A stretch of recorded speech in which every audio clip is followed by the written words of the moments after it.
What's up friends, welcome to my channel. My name is Migo and I'm a polyglot who speaks 6 languages. I'm so happy to see that more and more people are requesting videos, and this is one of them. So here it is, and today I'm gonna go over the best language learning apps you need to use right now to learn any language more effectively. Some of you may already know this, but for those of you who don't, I'm a minimalist, actually a pragmatic minimalist. So this is obviously gonna be a no-nonsense guide on the only apps you truly need to use to learn and acquire any language for free. I can't imagine learning languages without apps anymore, but let's be honest here, most are bad and they are all competing for your attention. It's one thing to waste your money on an app, but another thing to waste your time. And I want this to be very clear. If this is the only thing you take away from this video, then you have already gained a lot.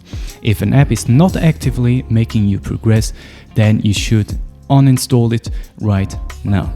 Before we actually start, we all have different target languages, so share your experiences and recommend apps down below. It's gonna help a great deal of people.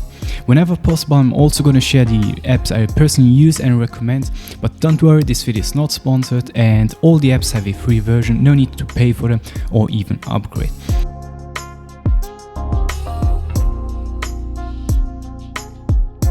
If you aren't using alphabet apps right from the start when you're learning a new language with a different writing system, you are seriously missing out. Highly recommend it. They are going to be your best friends.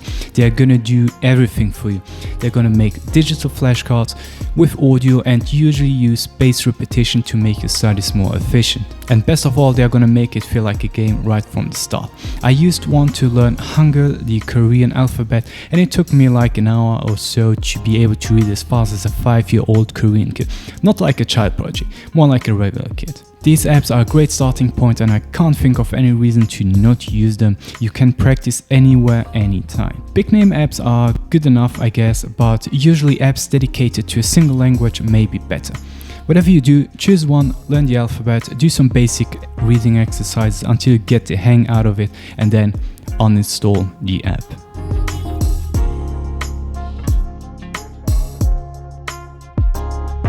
Let's talk about language exchange apps, and there are 2 big name apps, HelloTalk and Tandem, and both are great, but personally I use HelloTalk. But try out both. These are apps that let you find, talk and text with native speakers, but also let you keep a language journal, get your sentences corrected and so on.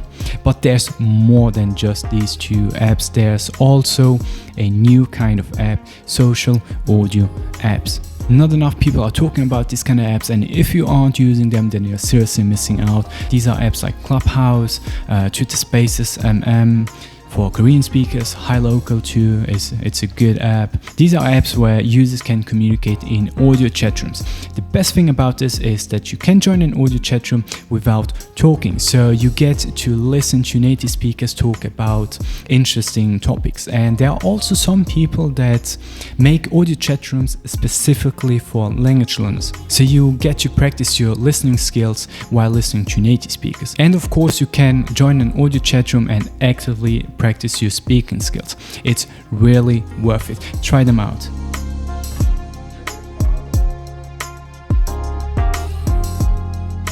I'm not gonna lie, I've never been a fan of physical flashcards, waste of time and energy, until the day I discovered digital flashcard apps using spaced repetition. For those of you who don't know what spaced repetition is, it's basically a technique where new and more difficult words, flashcards, are shown to you more frequently, while older and less difficult words are shown to you less frequently. I've been doing spaced repetition exercises all my life, so I know it works, and let me tell you, don't bother with apps that don't use spaced repetition or that make them pay for that feature. The most famous flashcard app that uses spaced repetition is obviously Anki, and I'm pretty sure I'm one of the very few that don't use Anki because it's ugly and very difficult to set up. But it's a very good app, it's free, it's an app, and it's also a web app. And this is super useful because this means you can practice your flashcards on your phone but also on your web browser. The one I use is called Ulangi. It's free and very easy to set up. However, I can't practice my flashcards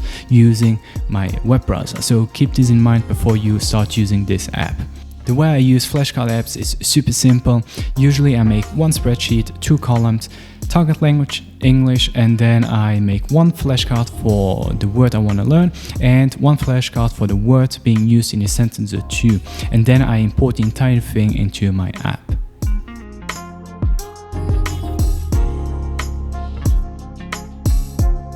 Do you remember buying and carrying dictionaries to school? If so, leave a comment. I seriously do not want to go back to those times, and I do prefer to have an app that gives me the definition or the translation of an entire sentence in 0.2 seconds.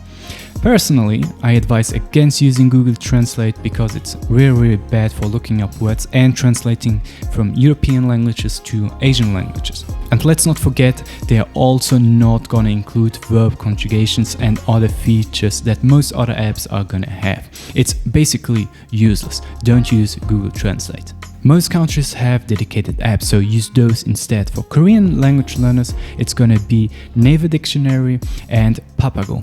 It's a great app for translating. If you can find a grammar reference app for your target language, really go for it, especially if it's an offline app. They're super useful and not enough people are using them, and I barely use Google or YouTube to look up grammar explanations because most often than not they are way too long, way too detailed, and not very convenient. For Korean language learners, use K-Grammar. It's an offline app and a serious lifesaver.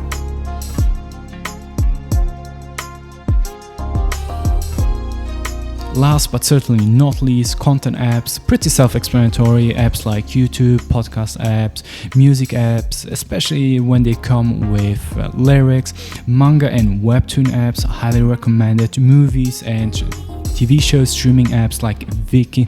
Those are really great for language learners because they have useful features like double subtitles and so on. Personally, I don't use these apps to actively learn a language because I do not want to make it about learning languages anymore.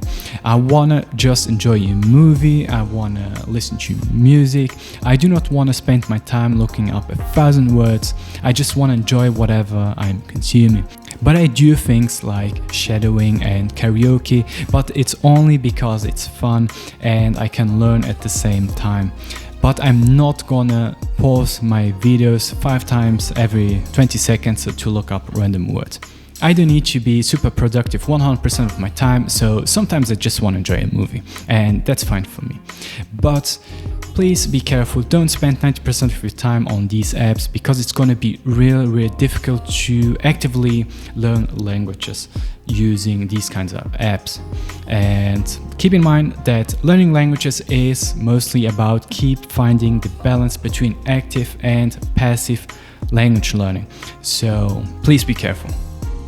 Thanks for watching, it really means a lot. Don't forget to like and subscribe and leave lots and lots of comments, and don't be afraid to ask questions, of course. And if you want to support me, share it with fellow language learners, family and friends, and you can also directly support me on coffee.com/hey it's Migo. And I guess I will see you in my next one. Bye bye.